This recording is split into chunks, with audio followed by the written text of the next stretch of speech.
Alright guys, I noticed I was at 1,500 subscribers and I wanted to thank everybody that subscribed to my channel.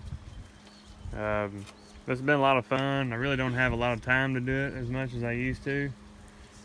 And like I said, thanks for watching. I like all the questions and I like to learn. I've learned a lot about farming from other YouTubers. There's a lot of smart individuals out there, a lot of smart farmers, a lot of smart people. People that don't farm give me ideas.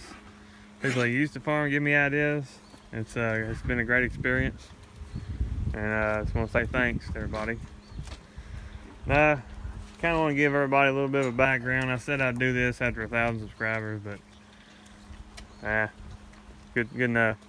Well, we sold our dairy cows about 12 years ago when I was 17. Dad asked me if I wanted to take over, and told me how I go about doing it. I can pay for all the cows, start milking full time, and I could use a certain percentage of getting paid to milk to pay for the cows, and then I get a percentage of the milk check as I paid for the cows, and then one day we could lease the farm from him. He said, I'll give you a few months to think about it. Well, during that time I found out that I could, I wanted to go to diesel college. I wanted to work on semis. So I said, no, I really don't want to. I want to work on semis. I said, okay. A few months later, found a buyer, sold the cows. And I actually put up basement walls for the summer before I went to college. And that's pretty tough work. I thought farming was pretty tough, but that's pretty tough. I went to college. I worked full time. Went to college. During that time, I moved off the farm and I got a job. I was actually renting a place, and I realized I really wasn't getting anywhere renting, and I wanted out.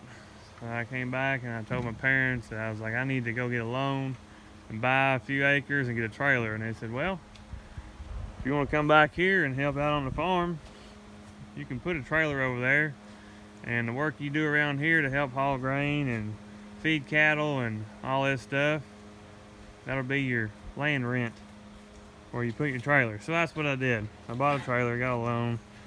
During that time, I was working at a Caterpillar dealership, and I worked on differentials, transmissions, and torque converters, and I did a little bit of work out in the field, trash compactors and transmissions and stuff like that. And that's where I got my mechanical experience at. Mostly, I really got it here, but I really broadened my knowledge with school and being experienced in the field.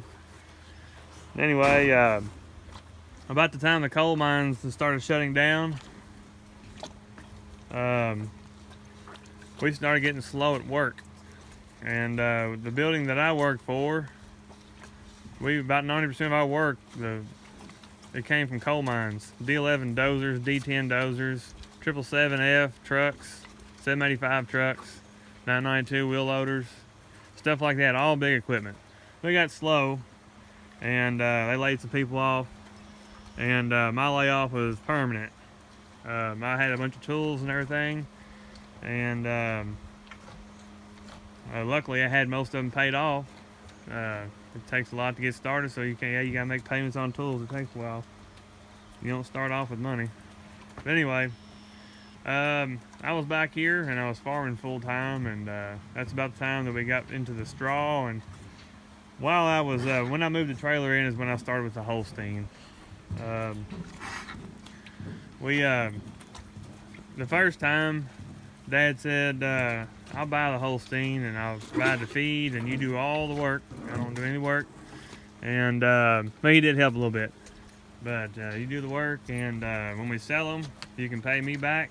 You get half the check, I get half the check, and you can pay me back all the feed, and whatever's left is your money. So anyway, I didn't have much money left over, as you can tell. There's not a whole lot of money in this stuff. But anyway, I kept doing that, and I kept expanding on it. I had the straw, and I was baling all the straw. He told me that I could bale the straw. He didn't really want to fool with it, but that's a good way to make some money. And he actually advertised the straw that I had in the farm world, and that's how we got in touch with our buyer we have now. And it's been all uphill, not uphill, but it's all been great. We've pretty much doubled every year since then. And the same with the Holstein. It's just been hard to find calves. That's the hardest thing you can do, is growing these things, is finding your calves. People ask me all the time, where you find your calves? You gotta look, you gotta dig, and you gotta talk. I mean, it's not easy. I got one bad group of calves and they're about to finish me off, so it's just, it's rough. These are doing great. I'm really happy with this year. I really didn't think I was gonna do so hot this year, but everything's turning out better. You gotta be very hopeful in farming. But you gotta have a lot of faith. You gotta keep going. You gotta keep moving forward and don't let anything get you down. But there's a will, there's a way. You can climb any old mountain once you make up your mind. It's in a country song. But anyway, during the process when I got laid off, I was farming full time, and it was the little bit that I had going on was kind of hard to pay my bills, so I needed to go find a job. There just wasn't enough cash flow around here. We had a lot of hogs at the time, and it was a little bit, but I think the price dropped, and I was still trying to pay on stuff, and I had the calves, but the calves, there's not a whole lot of money in cattle. I mean, these little calves here, there's not a lot of money in anything around farming. But I found a job at a local distillery, and I work in the warehousing. I handle whiskey barrels all day. And it was a very lenient schedule. Sometimes we work 7 hours a day, and sometimes I get to leave at noon, and sometimes I do summer layoffs. And I'd work in the wintertime. Well, that was perfect for farming, to have the time. I mean, we are a little busy now, so I don't have as much time around here. But yes, I do have a full-time job. I figured I'd tell some people, because some people think that I do farm full-time, and I do not. I have bills just like everybody else, and it's kind of hard to get going farming. You got to take, for a while I took all my work money and I was putting back into the farm, but then, I have a house now, so, and a family, and I got things going that way. So, like I said, it is hard. I mean, it's, everything's normal. I mean, some people say, oh, the market's down. It's not down, it's normal.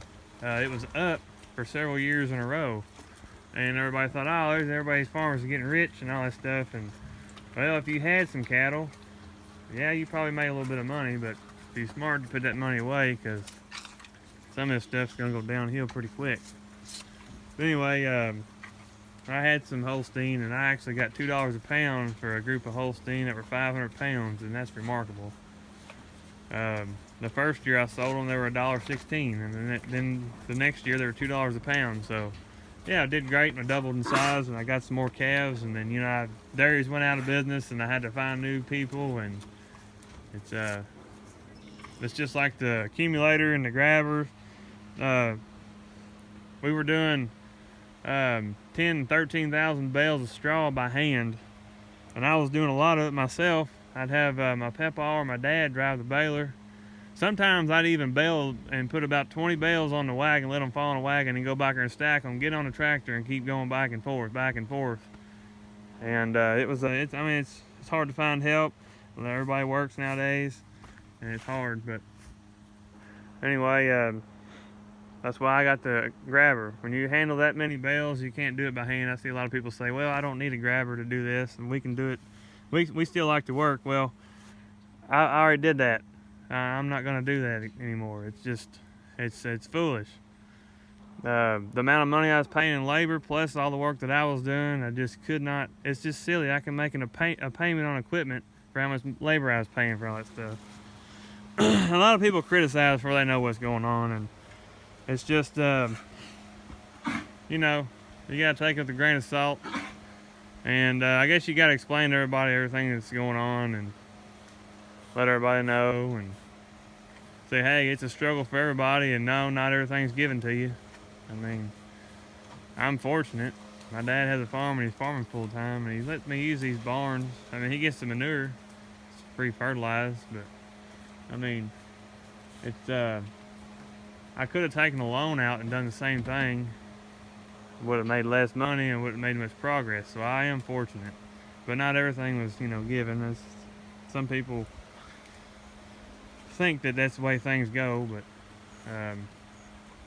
I get up at 3 and 4 o'clock in the morning, and I come over here and I farm till I got to go to work. I do my feeding. I go get slop, feed my calves, check for lameness, check the hogs.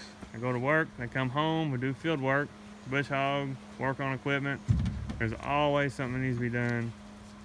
And Dad fills in when I'm not here. He's full time here, so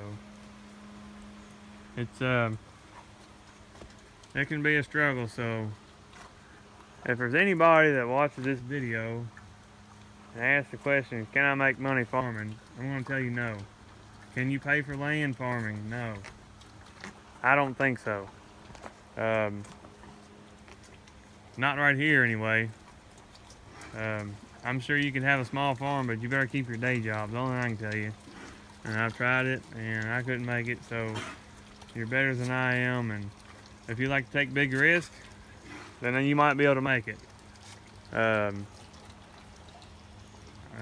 taken enough, and that's all I want to do. But when land goes for $10,000 an acre and you get 200 bushels of corn on a good year per acre, it's going to take you a long time to pay for that acre. But same with soybeans or double crop, whatever you want to do. You want to raise calves on an acre, whatever. It's you have to buy all your feed then. It's like I said, it's hard to do. But anyway, that's about it for this video. Thanks for watching.